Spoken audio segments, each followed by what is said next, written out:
is present. There's a difference between knowing about Jesus and knowing Jesus. You can have good theology, you can go to church, you can be in the right Bible studies, but it's very different to experience God's love. To experience from your head to your toes that you are loved and forgiven. There's a difference between knowing about Jesus and knowing Jesus. I wonder, where are you? Do you know about Jesus or do you know Jesus?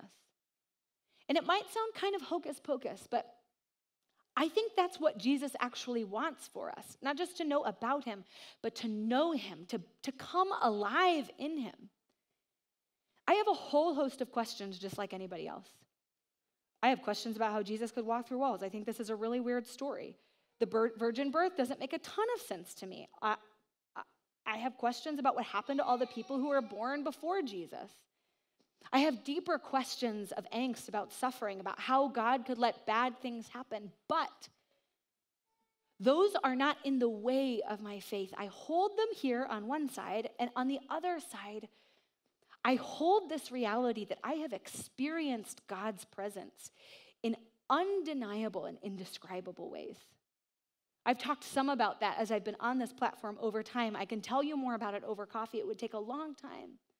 But I hold these two things in tension, the questions that I have about faith and my very real experience of God's movement in my life, of how God has provided or God has led or God has nudged and spoken and been real to me.